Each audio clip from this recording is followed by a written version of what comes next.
Okay, I want to talk about pricking out seedlings. So we have a few seedlings here that were sown earlier. These are kale, curly kale, and they were sown in a container, so lots of seeds scattered into the container, and once they get to a certain size they need to be what's called pricked out and put into their own little compartments or containers.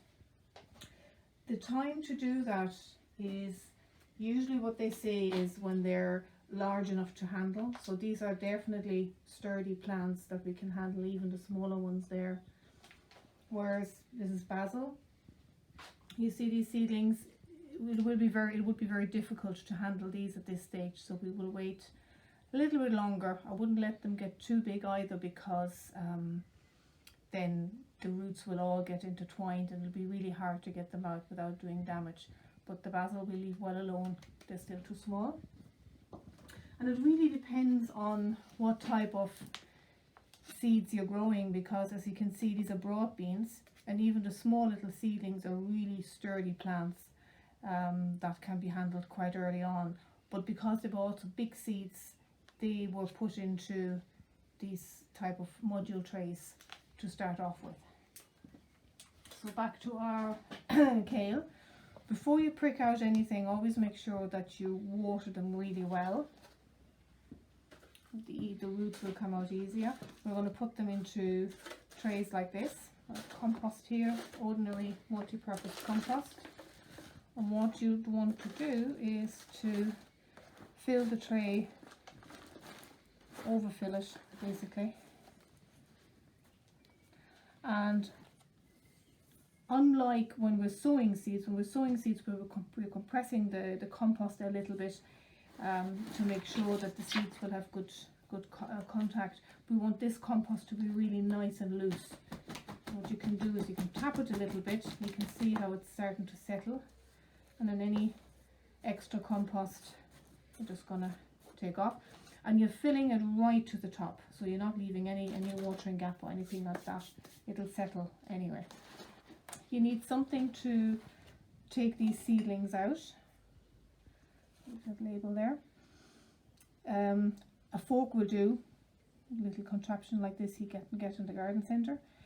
When you're handling these seedlings, make sure you always handle a leaf and not the stem. It might seem the obvious thing to handle the stem, but the stem is really important. All the processes that are happening within the seed, or the seedling rather, are happening within the seed. If you kink it, if you bruise it, you're really damaging the plant. Whereas if you slightly damage a leaf, the plant will recover.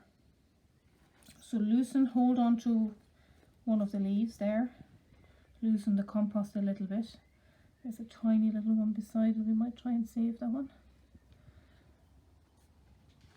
And take it out as it is. And don't be tempted to shake off any excess soil that you have around it, because you only end up damaging the seedling or the seedling roots. So this one goes into, use a dipper this time, or any kind of implement to make a hole large enough to get all the roots in. Push it right down and gently push the compost back, not pushing it too hard. And you can plant these, as you can see, I've planted these quite deep. I've even accidentally buried a couple of the leaves, but that's okay. If the seedlings are a little bit leggy, at least that is being addressed, and the seedling is much sturdier that way. I want to show you maybe one of the bigger ones here. See, that's a lot harder to get out because it has developed a lot more roots, so I will end up doing a little bit of damage.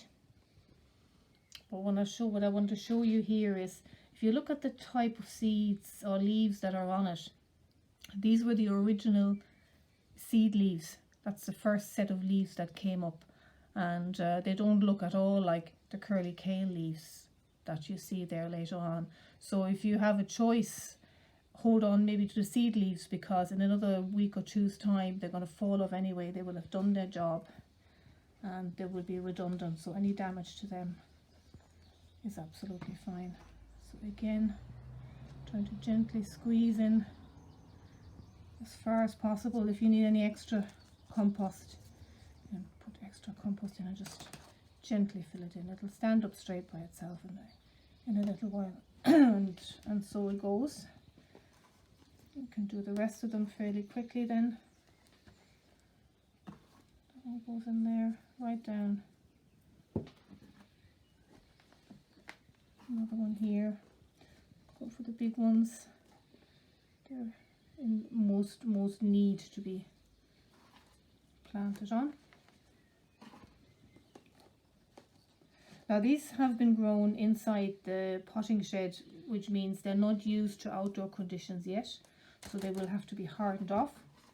I'm going to let them settle into their trays for another few days so the roots develop a little bit more, and then I'm going to start hardening them off by taking them outside into a cold frame. The cold frame has a cover which I can gradually lift. So on the first day I might just leave them in the cold frame with the lid closed, and as the days go on I will progressively open the lid or leave the lid open for longer over the course of a week or so till the lid stays off. And then the plant leaves should be hardened off enough, literally hardened off, getting tougher, so they can withstand wind and rain and fluctuating temperatures, and then they will be ready. So another, say, a week and a half, and these will be much bigger as well. They will be ready to be planted out. One last thing I have to do, I will have to give them a really good watering to make sure they settle in well, and then, like I said, week and a half's time they will be planted out. And that's it.